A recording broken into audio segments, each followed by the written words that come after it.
Manalangin po tayo. Ama naming Diyos, nagpapasalamat po kami ngayong umaga ito, ngayong araw ito. At kami po nagkakatipon-tipon. Pagpalain po ang bawat isa amin, lalo na po sa pangunguna ng mga nagsiservisyo sa mga trabahador at nagsiservisyo sa gobyerno ng Pasig. Katulad ng aming Mayor Bico, aming Congressman Romulo, si Vice Mayor Dudut Borowski, at ang iba pong mga konsihal na napakarami po nila. Kaya ipinapanalangin ko po sila na pagpalain po muli ang bawat sa ito na tuloy-tuloy po nilang gawin at gampang na kanilang natungkulin para sa kabubuti at ikasasaya ng bawat mananayan, lalo na dito po sa aming lugar, sa Lungga at saka sa Bidang. Pagpalain mo po ang kanilang mga pamilya, ang pamilya po ng mga matong dito. Pinutunipan mo po na maging maayos at masaya ang mga nakasaksi nitong araw nito. Ang lahat ng ito po, Ama, sa inyo pong pagpapala ay pinapanalangin po yung pamilya namin ito sa ngalan po ni Jesus na aming dakilang tagapagligtas. Amen. Amen. Alright, so lahat po ay pwede na pong umupo para simulan ang ating ceremony ngayong araw. Muli po, gusto ko po na isang malakas na palakpakan muna po sa lahat ng mga taga-Velasco Street. Ayan, maraming thank you. Of course, nais ko na po salamatan ang ating mga panauhin ngayong araw. Of course, sa panguna po ng ating barangay chairman, barangay captain, Robin Rin Salandanan, palapakan po natin, at ang kanyang mga kagawad. Ayan, kagawad Rudy Bugnat, maraming salamat. And of course, kagawad Ramil Luntok, and of course, kagawad Rose Umali, kagawad Zandro Asino, and of course, kagawad Tony Belo, maraming thank you po sa lahat, and kagawad Jess Santos, and kagawad RC Lucas, maraming salamat. And palapakan din naman po natin ang ating mga panahon ngayong araw sa panguna po ng ating buting Vice Mayor, Mayor Vico Soto, and of course, ang ating Vice Mayor, Dudut Jaworski, ayan, of course, Honorable Councilor Angelo De Leon, maraming salamat po, and of course, sa ating Pasig City Councilor Cybel Asilo, maraming salamat, and of course, sa ating Pasig Councilor din po, ayan, walang iba kundi po si Councilor Buboy Agustin, maraming salamat. And of course, ayan, kung wala po itong ating inauguration, syempre, palapakan natin ang BPWH sa panguna po niya ng ating Congressman Roman Romulo. Maraming salamat po. Alright, sa ating pagpapatuloy, ayan, hinag po natin na magandang mensahe po ang isa sa mga panauhin natin ngayong araw. Tinatawagan po ang ating kagalang-galang na Pasig City Councilor, Honorable Cybel Asilo. Ayan, so magandang umaga po sa inyong lahat. Hi! Ayan, so buhay na buhay po at masaya po ang mga taga-Dilag. Siyempre itong araw na to ang nagbibigay kasiyahan sa atin sapagkat nandito po ang ating mga bisita na siya nagbigay ng kaganapan para maiayos itong ating area. Pasasalamat po siyempre kay Congressman Roman dahil sa project po under DPWH, siyempre ang ating Vice Mayor Dudut Jaworski, palakpakan din po natin, and of course Mayor Vico Soto, kasama po ang aking mga kasamahan mula sa 11th Council. Ang ating pong bumubuo ng Barangay Council sa pamumuno po ni Cap Robin Salandanan. Siyempre, hindi rin po mawawala sa ating pagbati at congratulations po kasi active na active po talaga ang ating mga pangulo ng samahan. If I may po, babanggitin ko lamang po ang ating pangulo, Pres Francisco Jimenez. Maraming salamat po. Pres Bayani, andyan po ba?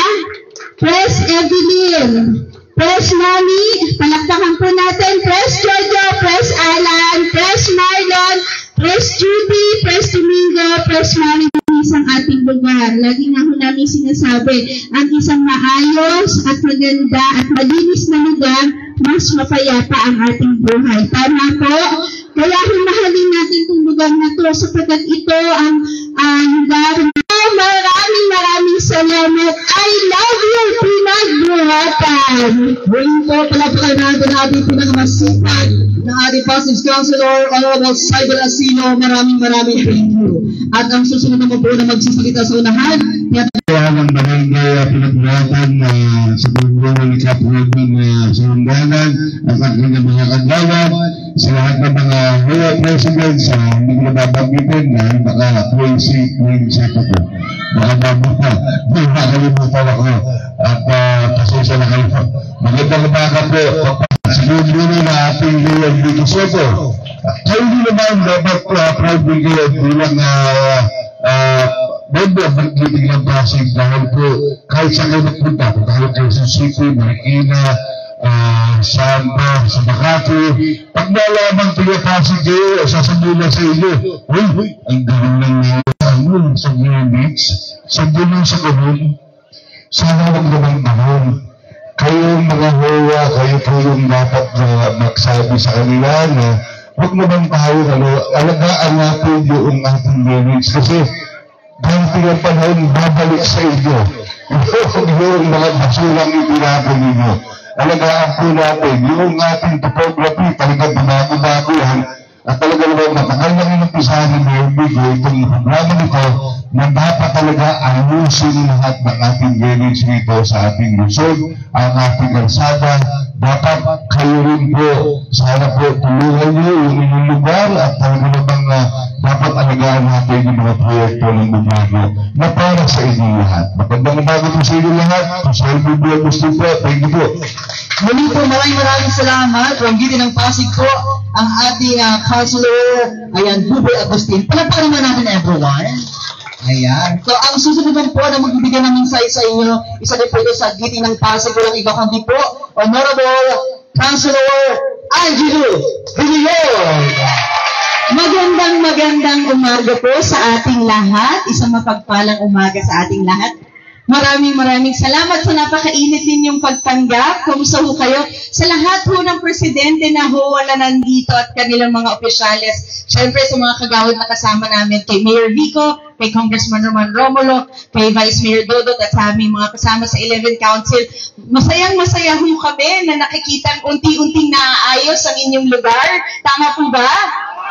At sana habang inaalagaan kayo ng inyong gobyerno, ibalik niyo ang pag-aalaga sa mga ganitong komunidad. Pwede po ba yon? Pwede ba namin hilingin na alagaan ninyo ang mga ganitong bagay? Pwede ba yon? Unang-una, bakit ko hinihiling sa inyong alagaan nyo ito? Ito po ay hindi galing sa kahit na sinong politiko, kahit na bulsa namin. Hindi po pera namin ang ginamit dito. Kahit pinagtrabahuan ni Congressman Roman Romulo at ng DPWH na magawa ho ang inyong lugar, hindi ho galing sa amin to. Actually, dapat tayo magpasalamat hindi lang sa Pasig, hindi lang sa bawat Pasigenyo, kundi sa bawat Pilipino. Dahil ito po ay national project. Kaya isa lang po ang hiling ko, patuloy niyo pong ipagdasal lahat ng namumuno ng nasa gobyerno. Patuloy niyo rin pong ipagdasal ang nasyonal at ang ating lokal na pamahalaan. Dahil kami humihingi po ng tulong na sana maging party tayo lahat ng solusyon. Okay po ba yon? Kaya magandang umaga po sa inyo. Mabuhay po ang bawat Pasigenyo, mabuhay ang bawat Pilipino at mabuhay ang lungsod Pasig. And God bless us all po. Maraming pong salamat. Muli po, maraming salamat. From Giti ng Pasig, Angelo Villar, palapama naman po natin everyone. Ayan, so kaya naman po, pakinggan naman natin ang tinig na ating pangalawang ama ng lungsod ng Pasig. Walang iba kundi po ang ating Vice Mayor, Dudut Jaworski. Good morning! Kaya lang, hindi po Dudut pangalan ko, Dodot po, Dodot. Wrong number mo naman ako. Kay Mayor Vico Soto, kay Congressman Roman Romulo, sa ating po mga konsehal na nandito, ang ating mga barangay officials, sa ating mga HOA officials, presidente, mga opisyales, sa DPWH, na sila ang nagpagawa ng ating mga project ngayon sa ating mga mamamayan dito sa Barangay Pinagbuhatan. Magandang umaga po sa ating lahat. Ngayon nga ay isang napaka-special na araw, no? Meron po tayong improvement na naman dito sa inyong lugar. Maraming salamat po sa ating butihing congressman kasi totoo naman po, kung hindi dahil po sa ating congressman, hindi po magagawa ng ating national government agency. Kaya palakpakan naman natin si Congressman Roman. Thank you, Kong. Hindi lang nasipag sa loob ng Kongreso, hanggang dito sa atin sa lungsod ng Pasig, ang daming mga napapagawa na improvement po ni Congressman Roman Romulo. Anyway, katulad po na sinabi ng ating ibang mga konsehal kanina, alam nyo, dapat po pa talagang pangalagaan natin itong mga proyektong katulad na ito. Nasanay po kasi tayo dito sa lungsod ng Pasig na pag meron po tayong kailangan, tatakbo tayo sa pamahalaan. Pag meron tayong problema, hahanapin natin yung ating pamahalaan. Pero hindi po natin naiisip na bilang mga mamamayan, meron po tayong responsibilidad sa ating bayan. At kung hindi natin pangangalagaan, katulad po itong drainage na ito po talagang totoo. Pagka araw-araw po kami nag-iikot na Oplan Kaisan, pagbukas po ng drainage, paglininis po yung drainage, alam nyo kung anong laman, puro basura. Basura na galing saan? Usually po sa ating mga kabataan. So bilang mga magulang, kailangan po natin pagsabihan ng ating mga anak. Turuan po natin sila magkaroon ng disiplina. Turuan po natin sila na maging maayos na mamamayan, na mahalin natin ang ating kapaligiran. Kung madumi ang kapaligiran, sino po ang babaho? Di ba tayo din? Pag meron po tayong tinapong basura sa drainage at umulan at nagbara, saan po pupunta yung basura? Babalik po sa atin. Di ba? So, kailangan po tayo magtulungan. Lahat po ng pagbabagong ginagawa namin sa loob ng City Hall, sa pamumuno po ni Mayor Vico, ay mababaliwala lamang kung hindi namin kayo kasama at kasangga. Kailangan po namin ng tulong ng bawat isa sa inyo. Bibigyan ko kayo ng konkretong ehemplo. Dahil kasi alam naman natin, malapit na rin ang kampanya, hindi ba? Magkakampanya na sa end of the month, umpisa na yung campaign period, mamimili tayo ng mga botante na mga iboboto natin o ihahalal natin sa pwesto para mamuno. Pero kailangan po namin paalala sa inyo. Kami po ay nandito dahil sa tiwala na binibigay ng taong bayan, na binibigay ninyo sa amin. At niya naman tiwalang yan ay pinapangalagaan namin. Alam niyo naman po, pag upo ni Mayor Vico noong 2019, anong una niyang ginawa? Nanindigan siya sa isang malinis na pamahalaan. Lininis niya ang ating pamahalaan, lininis niya ang ating gobyerno. Inalis niya ang korupsyon sa ating pamahalaan. Tama?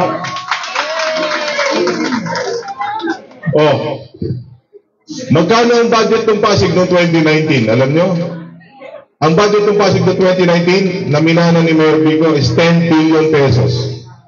Okay? 10 billion pesos. Dahil sa malinis na pamamahala, tinamaan pa tayo ng pandemya. Naalala nyo, nag-lockdown po tayo, hindi tayo nakalabas, walang negosyo. Pero imbes na bumaba ang ating koleksyon, imbes na bumaba ang ating budget, tumaas pa ang budget natin. Noong 2022, pag upo po namin ng second term ni Mayor Vico, mula 10 billion, naging 13.5 billion. In 2023, umakit pa ulit, naging 15 billion. In 2024, naging 17 billion. Itong taon na to, kakaumpisa pa lang po, 5 years pa lang po nakakaraan. Dahil po sa isang malinis na pamamahala, yung 10 billion na minana niya, ngayon 22.4 billion na ang income ng ating mundo. Ano po ibig sabihin ng mas malaking pondo? Ang ibig sabihin ng mas malaking pondo ay number 1, ang tao mismo ngayon willing na magbayad ng buwis. Alam nyo bakit? Kasi alam ng taong bayan, hindi ninanakaw ang kabang bayan. So willing magbayad ng tao. Pag may pera ngayon ng gobyerno, dumadami po ang pwede nating ibabang programa para gumanda ang buhay ng tao. Hindi yung sa pamamagitan lang ng pagbibigay ng konting ayuda. Kasi yung ayuda, alam naman ho natin yan eh. Ang ayuda, parang dalian lamang. Yung meron ngayon, bukas wala na. Ang tanong ko sa inyo, kasi dami yung ngayon kumakalat ng ayuda, di ba? Meron ba kayong kailangang gumanda ang buhay dahil sa ayuda? Wala. Pero ang programang pamatagalan, ito po ang tutulong sa ating para makabangon tayo sa kahirapan. Pero katulad ng umpisa ng aking pananalita, sinasabi ko po palagi, hindi po kaya gawin ng gobyerno yan para sa inyo lamang. Kailangan maging kasama kayo, kasangga kayo, katuwang kayo. Ano ibig ko sabihin? Ngayon po, programa natin, number 1, sa mga senior citizen na lang po natin. Itong taon na 2025, ang nakalaang pong budget sa ating Office of the Senior Citizen Affairs lang. Wala pa yung panggamot, wala pa yung pang-hospital mga senior natin at iba pang mga benepisyo. Diretso lang po sa senior citizen natin. Alam niyo magkano nakalaang pondo? 477 million pesos po. sa ating mga senior. Anong benepisyo po ng mga senior aside from sa regular ngayon po natin natatanggap? Meron na bang nakakatanggap dito ng local senior pension? O yung additional 500 a month po yan. Maghanap kayo ng mga lungsod sa buong Pilipinas kung iilan lang may nagbibigay ng local senior pension. Ang pension po kasi dalawang klase yan. Meron po galing sa SS at sa GSIS. Diba? Dati, pag meron kayong SS o GSIS, hindi kayo qualified dun sa 500 na galing sa lokal na pamahalaan. Pero ngayon, naipasa na po ng inyong City Council, pati na rin po yung merong pension mula sa SS o GSIS na 4,000 pababa, makakatanggap na rin kayo ng 500 a month mula sa ating lokal na pamahalaan. Yan po yung mga senior program po natin, dagdag po yan, benepisyo. Solo parents po natin, may mga solo parent ba dito? Ang solo parents po natin, maghanap din kayo ng mga kapitbahay nating lungsod na nagbibigay ng 1,000 a month sa ating mga solo parent. Pasig ay iisa sa mga iilan lang po na nagbibigay ng ganyang klaseng tulong, financial aid sa ating mga solo parents. Ngayon, pati na rin po ang PWD, persons with disability po natin, magkakaroon na rin po rin sila ng financial assistance, parang social pension na rin po lalabas. Lahat ng ito, kailangan ho ng pera. Kailangan po ng pera ito. Pero bakit nagagawa ng Pasig ito? Alam niyo bakit? Dahil hindi ninanakaw ang pera ng taong bayan. Ano naman yung programa natin para makatulong para iangat ang buhay ng tao sa kahirapan? Kasi taon-taon po nangangako mga politiko sa inyo. Gagandang buhay, may perang gobyerno. Ito na lang po isipin ninyo. Mayaman nga ang Pasig, sinabi ko 22 billion, di ba? O, hati-hatiin natin ang pondo ng ating pamahalaan. 22 billion. Ilang tao na nakatira sa Pasig? Ilan nyo kung ilan ang populasyon natin? 1 million. Hati-hatiin natin yung 22 billion. Sara natin yung pamahalaan. Magkano po matitira sa bawat isang Pasigueño? 22,000? Mabubuhay ba kayo ng 22,000 sa isang taon? Hindi eh. Di ba? Ano po ibig sabihin niyan? Kaya po kailangan natin mamili ng mga leader na may responsibilidad na mangarap na iangat ang buhay ng tao, na magamit yung kayamanan ng ating lungsod. Hindi para mapusog ang bulsa ng politiko, pero para iangat ang buhay at antas ng pamumuhay ng mamamayan.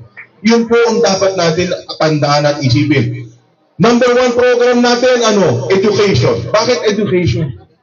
Kasi ang edukasyon, ito po ay pandata ng ating mga anak para sa kanilang kinabukasan. Education, mula noong 2019, mula 11,000 na scholar po natin, ngayon 25,000 ang scholar ng Pasig. May mga anak ba kayo scholar dito, mga apo? Diba, meron. Ngayon, meron na rin po tayo. Pinakamalaking private college scholarship program. At tingin ko sa buong Pilipinas, halos ang Pasig ang pinakamalaki. Kasi diba, meron po tayong public colleges and universities po, yan po ngayon ay libre na. Yan po ay batas ng ating Congressman Roman Romulo. Lahat po yan all state universities and colleges, hindi lang po sa PLP. Dati kasi may bayad ang PLP. Diba nung araw, may bayad po ang PLP. Pero ginawa po ni Congressman Romulo, dapat pag public college ka o university, libre na. Kaya palakpan natin si Congressman Roman. Yun yung tinatawag na Unipass Law. So anong ginawa po ang ating lokal na pamahalaan? Libre na nga yung PLP. May allowance pa mula sa city ng ating mga estudyante. Pero naisip po namin, kasi nakakapasok po sa PLP, 1,300 ang freshmen na pumapasok, mga graduate po ng senior high. Ang problema po natin sa 1,300, kulang. Kasi 8,000 po nag-graduate ng mga senior high school natin dito sa Pasig. So hindi po nakakapag-aral yung halos 7,000 ng mga estudyante natin o graduate natin. Dito po papasok yung Pag-asa Scholarship Program. Kung saan nabibigyan pagkakataon makapag-aral, hindi po yung pinakamatatalino. Pero yung unahin natin, yung pinakamahirap. Sila yung dapat natin mabigyan ng pagkakataon. Kasi nung araw, pag pinanganak ka ng mahirap, hindi ka nagtapos na kolehiyo, pinanganak ka ng mahirap, yung anak mo, apo mo, mahirap na rin kasi hindi mo kaya mag-aral. Yun po ang kailangan natin baguhin. Pagpasok po itong Pag-asa Scholarship Program ngayon, every year, meron po tayo ng 2,000 ang dinadagdag ng mga scholar po natin hanggang makapagtapos sila. So itong scholars na ito, ng unang taon po nakalaan po dyan ay 120 million. Itong 2,000 na ito magiging second year. So dapat doble, magiging 240. Yung second, magiging third year, magiging 360. Ngayon po, going on our third year na po tayo itong taon na ito. Kasi kakaumpisa lang po natin yung pag-upo namin. So going on our third year. Ito po ang tanong ko sa inyo. Yung anak ninyo ngayon makapag-graduate man sa Pasig Catholic College, sa Arellano University, at ngayon meron ng bago ngayon, National University, dito sa East Ortigas. Ito na po yung tatlo natin mga accredited schools. Pag yung mga anak ba ninyo mag-graduate dyan sa PCC, maging teacher yung anak nyo, mag-graduate kayo ng education. Sa Arellano, mag-graduate yung anak nyo ng nursing. Sa NU, mag-graduate ng anak nyo ng engineering. Huwag nyo sasabihin sa akin hindi magbabago ang buhay ninyo. Pero wala pong ibang paraan para umangat ang buhay ng tao kung hindi sa tiyaga at sipag. Kailangan po natin mag-invest tayo sa ating mga anak. Yan po ang kailangan.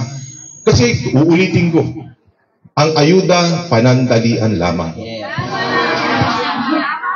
Kaya kung nais po natin ipagpatuloy ang gantong klaseng pamamahala, tandaan po natin, napaka-importante na kailangan meron tayong malinis na pamahalaan. Malinis ang ating gobyerno. At yan naman ay taas po natin bilang mga Pasigenyo, di ba? Hanggang sa Amerika, may parangal si Mayor Vico. Anti-corruption champion yan. Kaya pride natin mga Pasigenyo yan, tama ba? So hindi ko na pababaan ang aking pananalita. Congratulations po sa ating lahat. Pangalagaan po natin ang ating mga drainage, ang ating mga kalsada, ang ating kapaligiran. Magkaroon tayong malasakit sa kapwa. Magmahalan po tayo. At higit sa lahat, turuan natin yung ating mga anak. Hindi lang mangarap, pero magtrabaho para maabot nila ang kanilang mga pangarap. Andito po ang inyong pamahalaan. Nagmamalasakit din sa inyo. Nagmamahal sa inyo. Sama-sama po natin. Mayangat natin ang buhay ng bawat isang Pasigenyo. Magandang umaga at mabuhay po. Ayan, maraming salamat po sa ating pangalawang ama ng lungsod ng Pasig, Vice Mayor Bobo Jeloski. Ayan. Diba, nakakatuwa ang hirap maging Bisaya dito sa unahan. Pwede ni Bisaya, diba Mayor? Ayan. So bago tayo magpatuloy sa ating programa, syempre nais kumingin ng mensahe ang ating pong isa sa pinakamasipag na City Councilor. Ayan, palapakan natin Honorable Maro Martinez. Magandang umaga po sa ating lahat at siyempre ang pagbati ko po ng congratulations dito po sa ating lugar sa bagong kalsada at bagong drainage na maayos na po. At siguraduhin po natin na alagaan po natin at konting paalala lang naman po yung sa akin. Una, wala po yung tatay ko para kumanta ng Delilah. At pangalawa, ito po mga oras na ito, itong taon na to, ay taon ng pagpili. Siguraduhin lang po natin na ang pipiliin po natin ay yung sigurado po tayo sa karakter, sigurado po tayo na gagawa ng tama. At ang mga manunungkulan po sa atin, lalong-lalo na, dapat gagawa po ng tama kahit walang nakakakita. Muli po, magandang umaga po sa ating lahat. God bless po sa inyo at mabuhay po tayo. Yes, muli po, giving you Pasig, Maro Martinez, palapakan mo natin ng Pasig City Councilor. Thank you so much. Alright, ito naman po mga kapatid, pakinggan naman natin ang mensahe mula po sa ating kagalinggaya at masipag ng ating lungsod ng Pasig. Ang nagsimula mula po sa DPWH, palapakan natin po ang ating pinakamasipag na Congressman, Roman Romulo. Magandang umaga po sa ating lahat.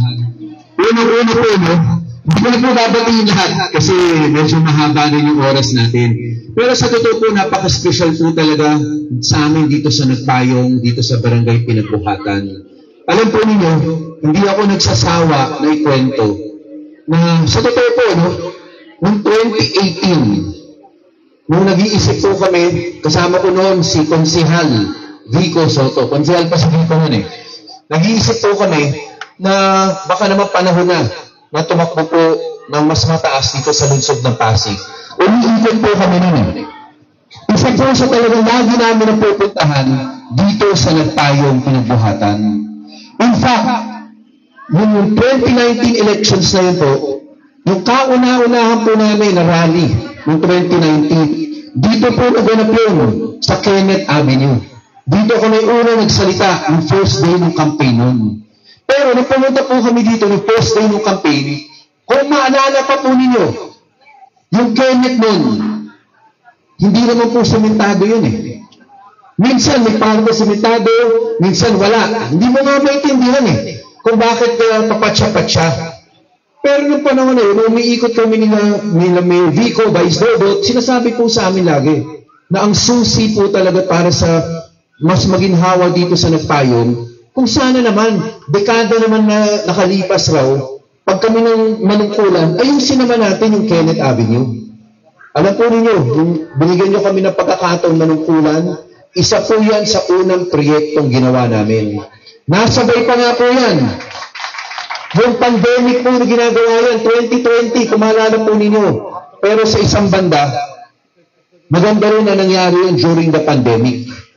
Kasi nung ginagawa yun, mahaba po yun eh. Yung buong Kenneth po yun eh. Medyo, ilang ano yun, gano'ng kahaba yun?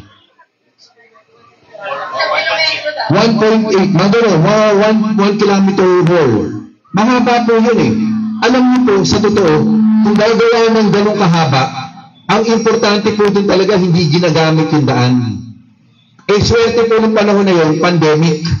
Kaya nung ginagawa yun, lahat ng tao dapat stay home. Medyo matagal po yun. Kaya kung dumaan po kayo Kenneth hanggang ngayon, maganda pa rin po talaga yung daan na yun. Kasi nagkaroon ng tamang curing yun. Hindi nagamit yun, talaga na-cure ng properly yun. Ngayon po dumating, sunod na halalan. Umiikot kami. Hinahanap ko dito nga si Pres Jojo, gulo na wala eh. Ayun, Pres Jojo. Alam po ninyo, magkakasama tayo nun. Si Vice Dodot, Mayor Vico, si Angelo, si Saibe, siyempre si Consi Buboy, Maro. Nandun kami halos sa harapan ng bahay. Halos sa harapan ng bahay ni Pres Jojo. Saan ba yung bahay mo? Dito? O dito?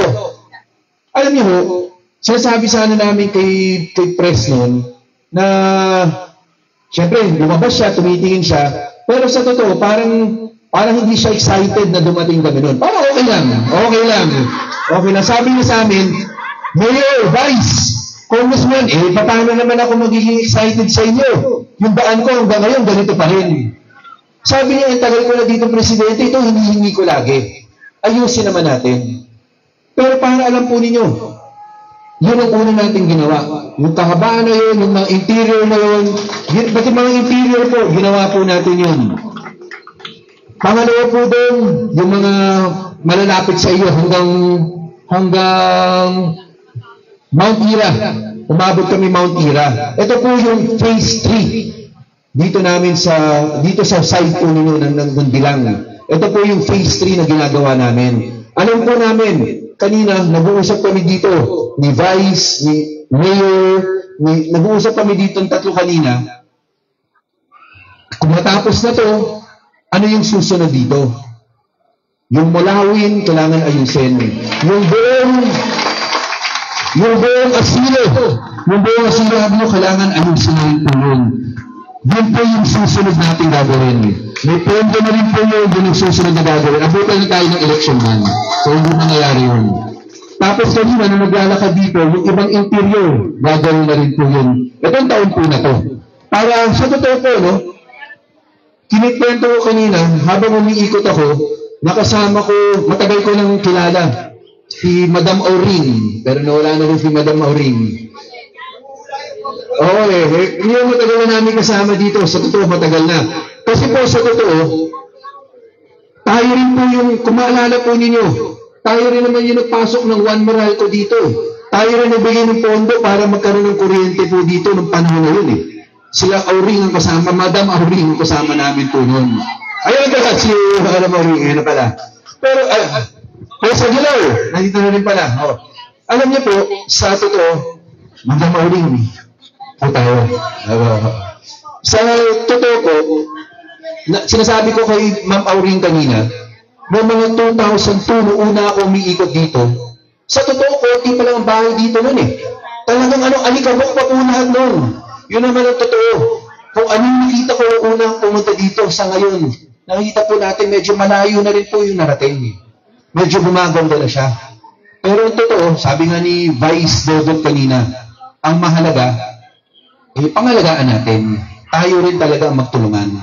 Alam natin na makaka-repair na pangangailangan dito, wala naman pong problema. Pero importante po kasama namin kayo. Para masigurado natin na hindi natatapunan ng basura, yung mga maliliit na butas na yan, kailangan po siguraduhin natin. Sayang po rin po kasi talaga. Para pagdating ng panahon ng tag-ulan, ay hindi tayo makakaproblema. Kaya sa totoo po, no, napaka-special po sa amin. Itong nagpayong, bilang itong barangay pinagbuhatan. Kasi sa totoo, talagang ang haba ng oras na dito po kaming natuto ng maraming nangyayari ngayon sa ating gobyerno. Dito po talaga namin natutunan yun. Nabanggit ni Vice Dodot kanina, yung scholarship na dati 11,000, ngayon 25,000 na. Wala pa yung Pasig City Scholars noon. Dito rin po yun eh. Naglalakad rin po kami nung hindi pa nagagawa. 2018 to eh. Naglalakad po kami dito. Sa totoo, pagdating namin sa isang lugar dito, nawala lahat ng tao. Yun po ang totoo. Kasi sinabi sa amin, talaga totoo naman eh, di ba? Sabi sa amin po, Konsi, Congressman, pasensya na, hindi kami makakalabas. Sinabi talaga sa amin yun, kasi ang anak namin, scholar. Meron sasabi sa amin nun, yung kapatid ko, asawa ko, nagtatrabaho sa City Hall. Pag nakitang kausap namin kayo, baka matanggal. Totoo po yun, 2018, dito rin po namin naranasan yun. Pero again, hindi kasalanan ng tao yun eh. Kasi para sa tao, importante ang edukasyon. Gusto niya makapag-aral yung anak niya. Sa bawat tao dito, ang importante sa kanila, mayroon silang mauuwi na pagkain sa kanilang pamilya. So yung trabaho, napaka-importante. Pero nakita niyo po, nung panahon na yun, ang sinasabi ni Mayor Vico, nung nakakausap namin ng mga tao dito, ano sinabi ni Mayor Vico nun? Huwag kayong mag-alala. Pag kami nang swertehin, wala nang ganyan. Wala nang takutan. Hindi na kayo magkakaproblema. Libre na kayo kung anong damdamin ninyo. Sa totoo po, kayo na rin magpapatunay ngayon eh. Na talaga naman libre ngayon eh. Pwede po, wala namang problema eh. Ang issue lang po dito, kaya natin ginagawa yung proyektong ganito, kasi gusto natin gumanda ang buhay ng mga nakatira dito. Pero pagdating po sa karapatan po ninyo, hindi po sinasaklawan yun. Hinahayaan po kayo kung anong gusto ninyo. Alam niyo po, ito pa, bago ko makalimutan, naabutan rin po namin eh. Pero sa kabilang side po ito sa mga sintila ata namin naabutan. Habang, kasi ano yun 2018 yun eh. So papunta na po December yun eh. Magde-December yun po November, December. Again po, humihingi kami doon ng pagkakataon na makausap ang mga tao. Alam po ninyo, mababait po ang mga nagpayong yan ang totoo. Alam niyo, sinabi sa akin noon, okay naman, pwede kayo magpa-meeting dito para malaman namin kung ano gusto gagawin ninyo. Pero alam niyo, hindi kami makapag-meeting ng ganito noon. Kasi November, December po yun eh. Kinakabahan po yung iba. Na pag makita kami sa huwa nila, walang pamaskong handog. Yun naman ang totoo nun. Baka kasi nagkakalimutan eh. Pero yun ang totoo nun. Nag-meeting po kami. Hindi itong bahay na to pero sa ganyan, sa third floor kami, pinapapasok kami ng bahay, doon kami sa third floor nag-meeting sa mga iba-ibang bahay dito. Pero sa totoo, tuwan-tuwa po kami dahil namikita namin gustong makinig ng tao. At naintindihan namin, di naman talaga kami pwedeng sa kalsadang ganito, kasi pag nakita naman yung huwa, baka naman talagang mabawasan yung nakukuha ng pamaskong handog. Ang totoo nun, again po, aminin natin ang totoo, hindi lahat nakakuha ng pamaskong handog. Yun ang totoo. Pero 2019, nung unang nanungkulan si Mayor Vico, bawat bahay, diniliver pa ang mga pamaskong handog. At may dagdag na, may emergency go bags. Nagbigay ng emergency go bags. Again po, binabanggit ko lang po ito kasi sa totoo, napakalaki po ng appreciation namin dito sa lugar ninyo. Kasi dito po, ang dami naming natutunan.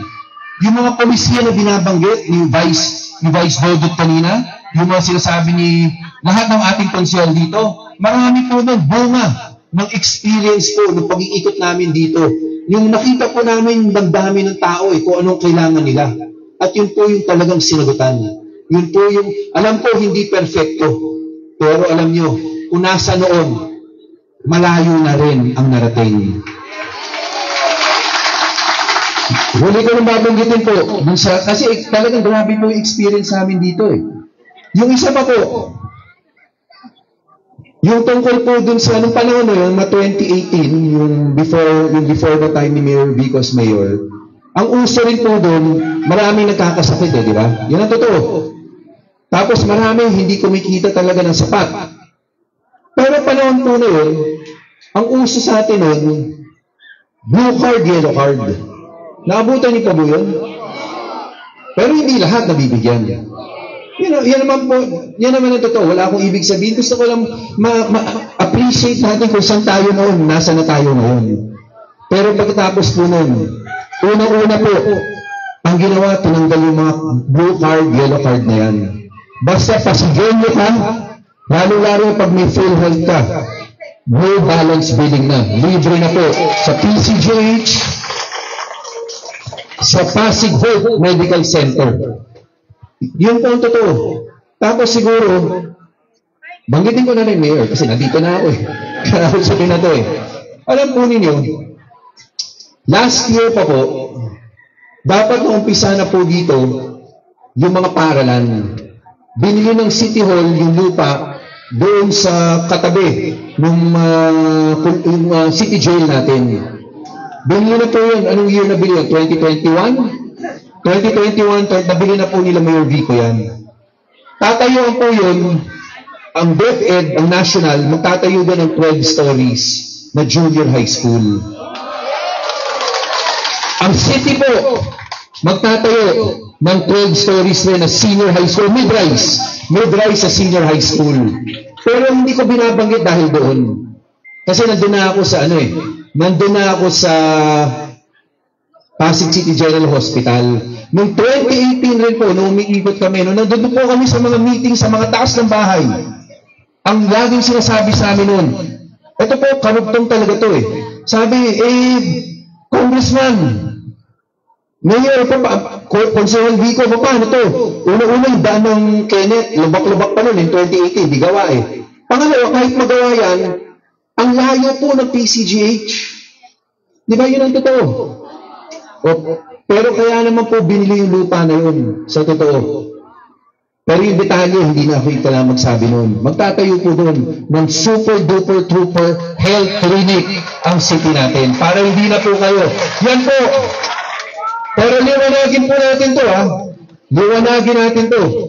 Binili yung lupa na yun, 2021 pa po. O 2022. 2022 na natin nabili yun 22 na bili yun. Ang rason lang po, bakit talagang hirap, hindi mapatayo ka agad yun. Kasi kailangan ipasok yung heavy equipment. Kasi po matataas yung gagawin, hindi naman po kalsada yun na pwedeng mano-mano gawin. Ito po matataas na gusali. Kaya sa totoo, kailangan mapasok yung heavy equipment. Ngayong taon, ang DPWH nakahanap na ata ng paraan para maumpisahan yun. In fact, mabanggit ko rin sa inyo, etong susunod, etong mga coming months, malapit na po, uumpisa na po ng DepEd yung building na yan. Kasi nakahanap na po ang DPWH ng papasok dun sa kalsada yun. So, maumpisa na po ng national po yun yung DepEd. Maumpisa na po yung building yun. Kasi po yung nagpayong elementary high school, masikip na masyado talaga. So, dun po maglalagay para maayos po yun. Pero, sa totoo po, marami pa akong gustong banggitin pero haba na sinabi ko. Pero may isa lang po akong gustong masabi. Ito kasi po talaga, konektado ito sa sinasabi ni Vice Dodot. Si Vice Dodot po, lagi nga binabanggit talaga yung edukasyon. Talagang passion po yan ni Vice Dodot, ni Mayor Vico, ng lahat ng ating konsehal. Talagang, sa totoo, pag nakakusap mo sila, yung talaga lagi nabibigkas edukasyon. Hindi pa nga binabanggit yung iba pang plano. Pero hayaan na natin, may papanahon pa na para mabanggit yun next time kasi masyado mahaba. Pero, bilang chairperson po ng Committee on Education sa Kongreso, gusto ko lang malaman po ninyo, tinatrabaho na po natin na maamyendahan yung K-12 law.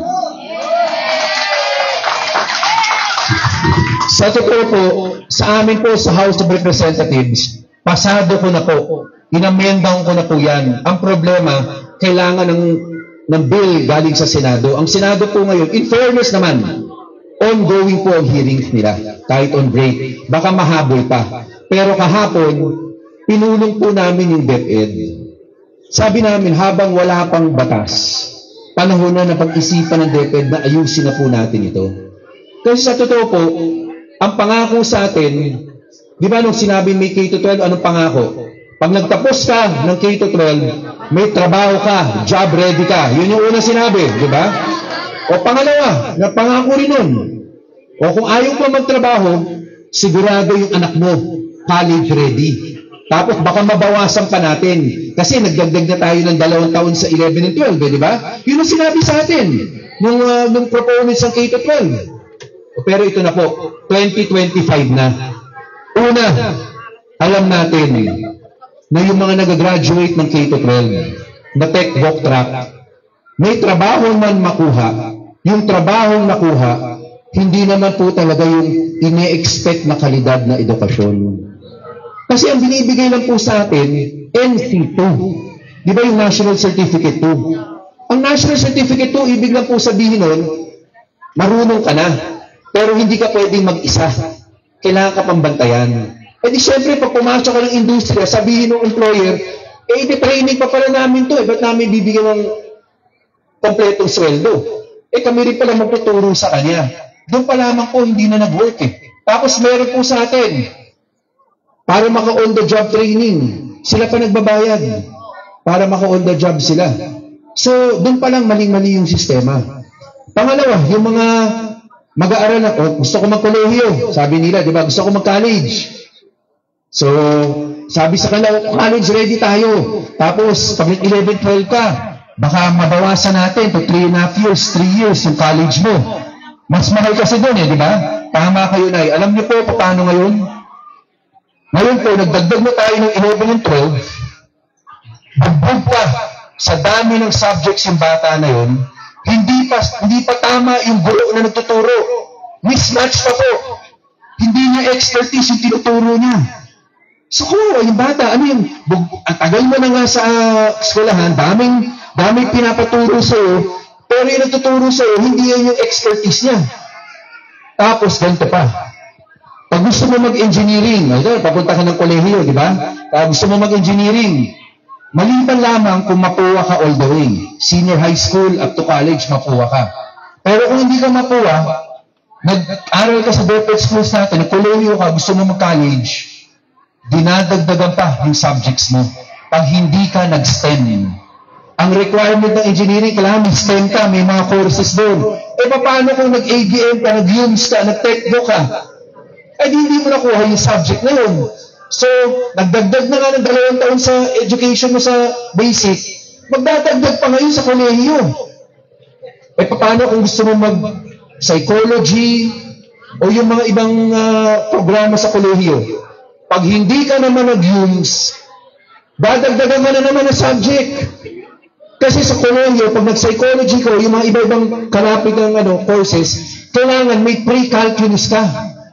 Wala naman yun sa UMS wala naman yung sa STEM Nasa UMS yun. So kung STEM ka galing, magdadagdag ka na naman. Hindi na po talaga. Kaya ito po yung nilagay natin. At kahapon sinabi natin sa DepEd, sana po ma-implement nila itong coming school year. Tanggalin na po yung mga hindi naman importanteng subject. Ang may iwan na lang, 8 subject sa grade 11 at grade 12. 4 sa grade 11, 4 sa grade 12. Yun lang ang mandatory subjects. Ano yung 8 na yun? Kahapon, inimbitahan din po namin yung CHED para andun siya sa meeting. Sabi ng CHED, 8 ang general general subjects sa first year college. 8 po yan. Merong history, maraming panlipunan, Rizal, may walo yan na naiiwan pa sa GE sa first year college. Sabi namin, ibaba na yan sa 11 and 12. Yung walong yan na lang ang ituro sa 11 and 12. Pag napasa nila yan, ibig sabihin college ready sila.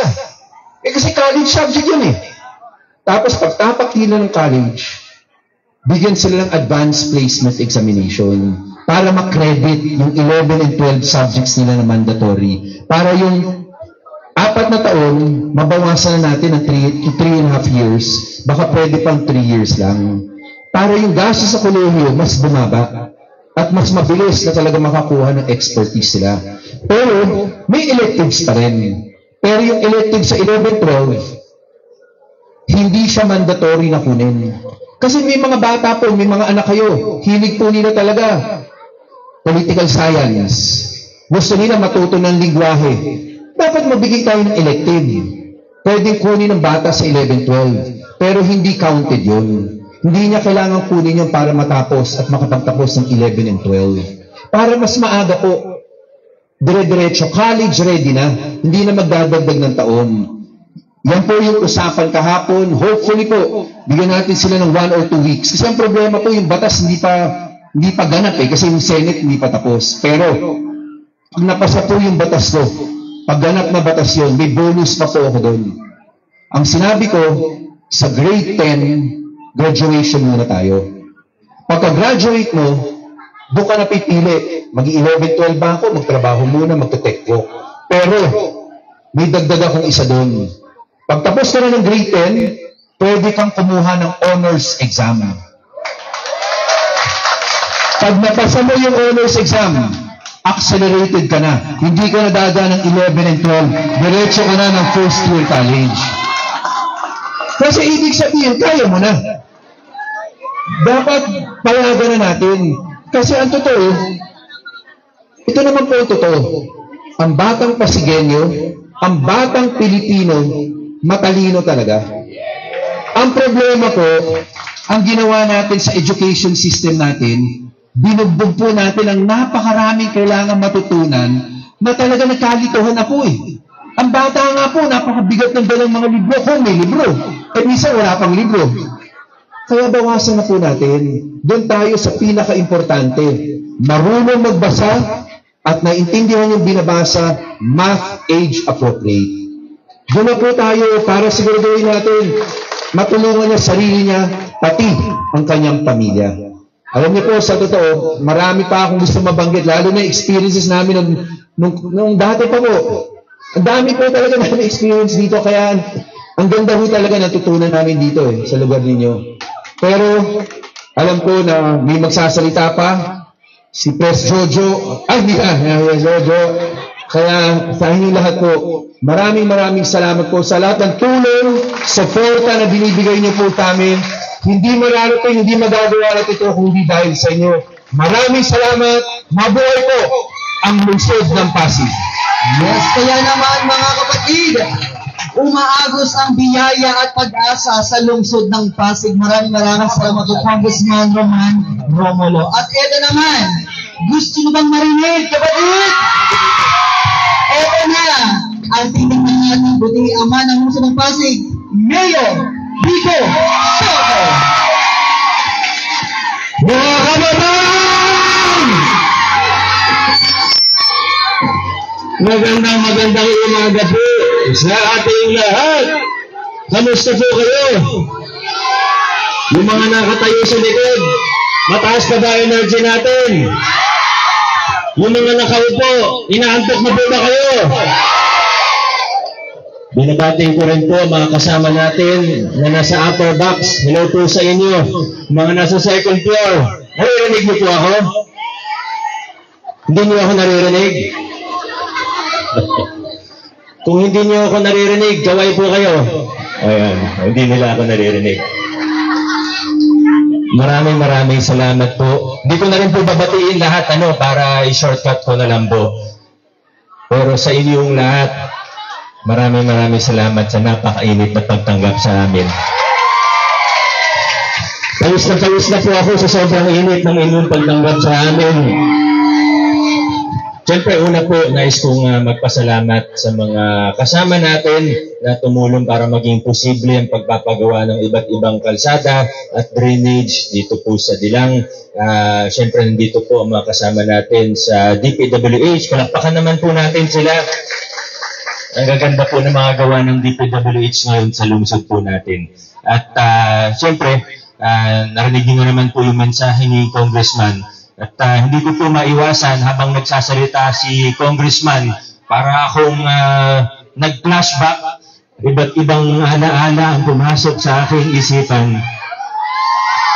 Hindi ko po alam kung naalala niyo po yung mga unang pagkakataon na nagkita-kita po tayo. Hindi po ganito yung sitwasyon noon, ibang-iba pa po ang sitwasyon noon. Hindi naman po tayo magbabanggit na ng mga pangalan, dahil importante, nandito na po tayo ngayon. Kung saan tayo nakatayo ngayon, nandito po tayo. Paabante po ang pag-iisip natin dito sa Pasig, dire-diretso po tayo. Pero habang nagkakwento po si Kong, naalala ko po yung mga unang bisita po namin dito. Ayun nga po, sa totoo, yung isang beses nga po, naglalakad po kami ni Kong, may bumulong po sa amin. Muli po hindi ko nasasabihin kung anong grupo o kung anong pero sabi sa akin, Konsi, Kung, hindi niyo ba alam, bawal, hindi ko alam kung narinig ni Kong yun kasi medyo nahuli po ako sa kanya maglakad. Sabi niya sa akin, Konsi, hindi niyo ba alam na bawal kayo dito? Opo, hindi ko talaga makalimutan. Isang tao lang naman yun, hayaan nyo na siya. Tatandaan ko yung pangalan niya pero hindi ko po sasabihin.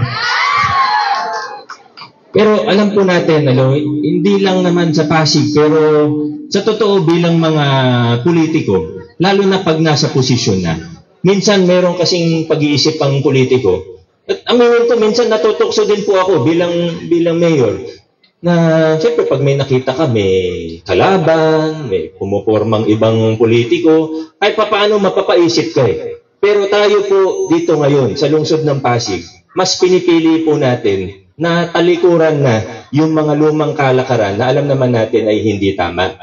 Kasama na po dyan, yung mga nakwento kanina ni Vice Dodot, yung mga pagbabagong pinakilala natin sa lungsod natin, siguro yung mga iba, may mga narinig kayo tungkol sa pagbabago, yung sa procurement, tinanggal natin yung kickback, yung bilyon-bilyon na kickback, tinanggal po natin yan. Pero hindi po dyan nagtapos yung pagbabagong pinakilala natin. Pati yung sa mga lumang sistema at sa kultura ng politika at pamamahala na usong-uso nun yung takutan, tinanggal po natin yung takutan. Ngayon, malaya tayo sa lungsod ng Pasig. Mula nagpayong hanggang sa 30 barangays po natin, ayaw na natin ng ganyang klaseng sistema. Kaya ngayon, pagkakampi natin, syempre, welcome na welcome. Pag hindi natin kakampi, welcome pa rin. Hindi na po kagaya ng dati, nakakabahan, natatakot. Aminin ko, hindi siya madaling gawin, Siyempre, pag nakita mo kalaban, siyempre, ayaw mong paporman. Pero, alam natin, hindi tama yung ganung politika. Nalagpasan na natin yung ganung politika sa lungsod ng Pasig. At ngayon naman po, ano sabi ni ate? Kunyari, hindi ko narinig. Ngayon naman po, nasa magandang posisyon ang ating, hindi lang ng ating lokal na pamahalaan, kundi po ng ating buong lungsod. Ngayon, nung una po kami naglakad dito ni Kong, siyempre nagkwentuhan kami pagkatapos, ano ba yung mga gagawin natin, hanggang sa nanalo na, nagplano na po kami bago maupo. At alam naman, hindi naman po sikreto, okay lang naman po siguro sabihin na dito po sa Dilang, may konting mga issue tungkol sa lupa. Alam naman po natin yan. Tuloy-tuloy naman po nating pinag-aaralan kasama ng puso, kasama ng pati ng DSUD, kasama po natin. Tayo po sa mga, alam ko, minsan nalilito din po ako sa hawa ninyo, aminin ko po sa inyo. Hindi po wala naman po tayong kaaway pero basta kung ano sabihin ng DSUD, kailangan po sumunod tayo. Ayun lang naman po. Ngayon, pagdating sa lupa mismo, sa pagmamayari, pati sa medyo may konting problema dahil yung titulo hindi talaga Pasig. Alam naman po natin, hindi naman po sikreto.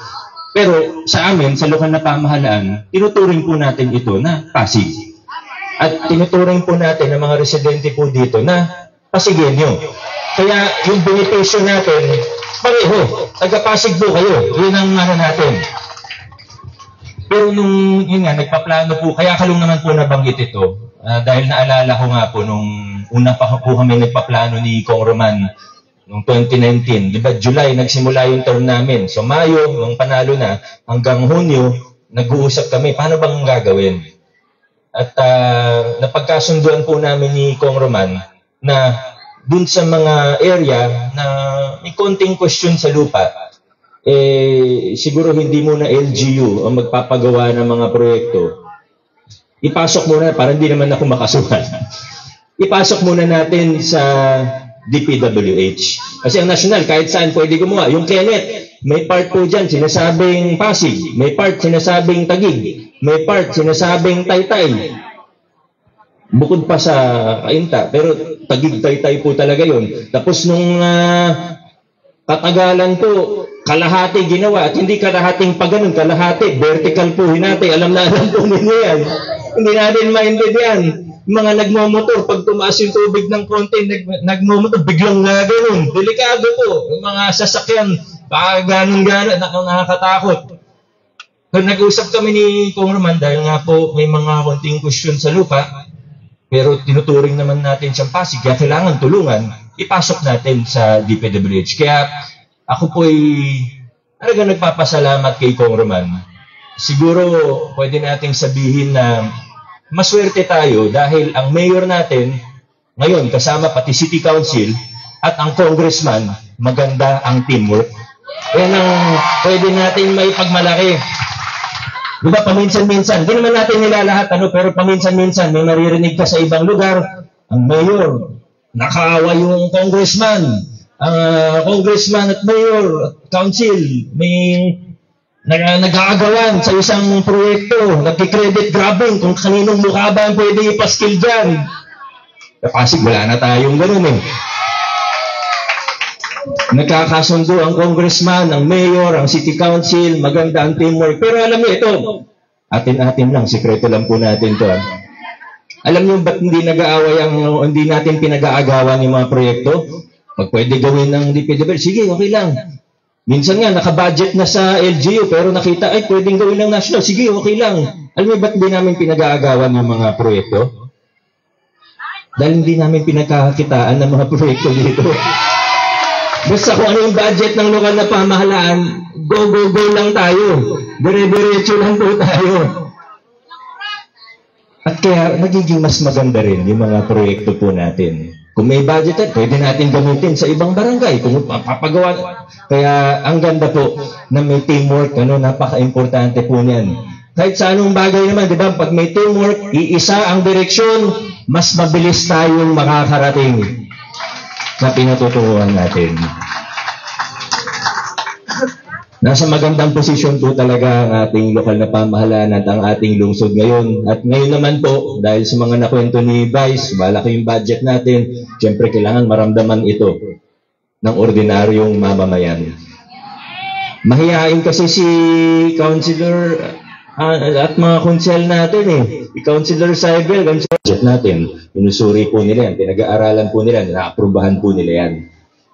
Lahat halos ng programa natin, sa totoo, hindi halos lahat ng programa natin sa lokal na pamahalaan, nasa punto tayo ngayon, nasa yugto tayo ngayon na pinalalawakan natin expansion ng mga program and services po. Yung education, expansion, kada taon dumadami yung bilang ng eskwela, may Pag-asa scholarship program pa nga. Local senior pension, bagong programa lang yan. Ngayong term lang po na ilunsad ng local senior pension, pero 2 taon pa lang yung programa, ini-expand na rin po natin, yung nakwento ni Vice kanina. Yung sa persons with disabilities, dumadami rin po yung mga benepisyo. Yung sa ibang sektor po natin, pati sa serbisyong pangkalusugan, lahat po, pa-expand. Lumalawak yung mga programa at mga proyekto natin. Pero sa susunod na po natin na wag ko kwentuhan yung mga detalye dahil baka naiinitan na po kayo dyan. Okay pa kayo? 3 oras pa tayo dito. Magkakaroon pa naman ng marami pang ibang pagkakataon para magkita-kita at magkwentuhan po tayo. Basta't ang mahalaga, sa lungsod ng Pasig. Padiretso po ang andar ng ating lokal na pamahalaan. Tayo po mga Pasigueño, tuloy-tuloy lang po ang pag-unlad, ang progreso. Paabante po tayo at hindi pa atras sa lungsod nating Pasig. God bless. Congratulations sa ating lahat. Yes, maraming salamat po muli po na namang umaagos ang biyaya at pag-asa sa lungsod ng Pasig. Palakpakan natin ang ating mayor ng Pasig, Vico Soto! Alright, ayan. So, hinihiling ko po lahat ng ating mga HOA President po dito po sa unahan para po sa ating pagtakhat ng ating ribbon. Alright? So now, it's time for the moment we've all been waiting for, which is the ribbon cutting. With the honor, siyempre, to the DPWH, to Congressman Roman Romulo, together with our Vice Mayor and Mayor of Pasig, and also Pasig Councilor and Barangay Kagawads, and mga HOA President po, maaari pong sa gitna po tayo lahat. And magbibilang po tayo ng 3 bago po natin i-cut ang ating ribbon. Alright? Pakisindihan lang po ng ating mga kandila. Are you ready? Velasco Street! Are you ready? In 5. Sabay-sabay po tayo magbilang para po sa ating cutting ribbon or ribbon cutting dito po sa Velasco Street. Bilang 10, 9, 8, 7, 6, 5, 4, 3, 2, 1! Congratulations!